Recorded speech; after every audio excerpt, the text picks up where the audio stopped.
এই ছবিতে আর থাম্বনেলে আপনারা যাকে দেখতে পাচ্ছেন, ইনি বাংলাদেশের নতুন অন্তর্বর্তী সরকারের সম্ভাব্য মন্ত্রী। আর ইনি এক সপ্তাহ আগে একটা সমাবেশে ভারতকে নিয়ে কি বলেছে তা আপনারা নিজের কানেই শুনুন, আর আপনাদের আমরা বক্তব্য পাকিস্তান আমলে আমাদেরকে পাকিস্তান কমেন্ট করে দ্বারা জানান। যতটা নিষ্পেষিত হয়েছি, যতটা অত্যাচারিত হয়েছি, যতটা শোষিত হয়েছি, তার চেয়ে অনেক বেশি এই স্বাধীন দেশে বসে ভারত দ্বারা শোষিত হই, ভারত দ্বারা অত্যাচারিত হই, ভারত দ্বারা আমাদের স্বার্থ ক্ষুণ্ণ হয়। আজকে অত্যন্ত যৌক্তিক কারণে আমরা 1971 সনে পাকিস্তানের বিরুদ্ধে স্বাধীনতার ডাক দিয়েছিলাম বঙ্গবন্ধুর নেতৃত্বে, এবং অত্যন্ত যৌক্তিক কারণে আজকে ভারতের বিরুদ্ধে আমাদের স্বাধীনতার ডাক দিতে হবে, ভারতের বিরুদ্ধে আমাদের স্বাধীনতার ডাক দিতে হবে, ভারতের বিরুদ্ধে আমাদের স্বাধীনতার ডাক দিতে হবে, ভারতের বিরুদ্ধে আমাদের সার্বভৌমত্বের ডাক দিতে হবে।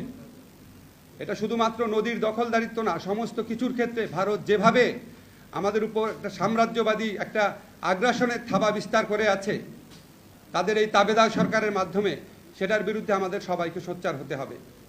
1977 সনে ভারতের সাথে, ভারত বাংলাদেশের সাথে 5 বছর মেয়াদী একটা চুক্তি করতে বাধ্য হয়েছিল, যেই চুক্তিতে বলা ছিল শুষ্ক মৌসুমে, সবচেয়ে শুষ্ক মৌসুমে, তখন সবচেয়ে শুষ্ক মৌসুমে ফারাক্কা পয়েন্টে আমাদের পানি থাকে 70 থেকে 80,000 কিউসেক, ওই সময় থাকতো।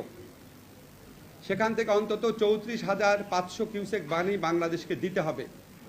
অল্প পানি থাকলেও, যত পানিই থাকুক, ওখানে যদি 40,000 কিউসেকও থাকে, 34,500 বাংলাদেশকে দিতে হবে। এই ধরনের একটা অসাধারণ চুক্তি জিয়াউর রহমান আমলে হয়েছিল, এটাকে আমরা গ্যারান্টি ক্লজ বলতাম। এটা চুক্তি আছে এখনো, আমি কোনো কিছু বানিয়ে বলছি না, সাংবাদিক ভাইরা খুলে দেখবেন যে যেই পরিমাণ পানি থাকুক 34,500 কিউসেক দিতে হবে।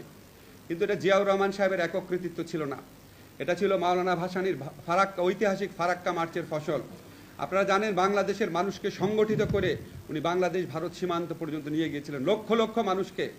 ওই সময় একটা আনপ্রেসিডেন্টেড ঘটনা ছিল, আন্তর্জাতিক প্রচার মাধ্যমে ব্যাপকভাবে এটার একটা কাভারেজ দেওয়া হয়েছিল। ভারতীয় মিডিয়া এবং রাজনীতিবিদ মহলে এই ঘটনা ব্যাপক প্রতিক্রিয়া সৃষ্টি করেছিল। 77 সনে আমরা চুক্তিটা পেয়েছিলাম, 1 নম্বর হচ্ছে ফারাক্কা মার্চের কারণে, 2 নম্বর হচ্ছে জিয়াউর রহমানের আমলে জিনিসটা সাধারণ পরিষদে তোলা হয়েছিল ভারতের বিরুদ্ধে কমপ্লেইন হিসাবে, এবং ওখানে স্পেশাল পলিটিক্যাল কমিটিতে একটা কনসেনসাস স্টেটমেন্ট করতে ভারত বাধ্য হয়েছিল। যেই স্টেটমেন্টের কারণে 77 সনে চুক্তি হয়েছিল, 5 বছর মেয়াদী চুক্তি ছিল।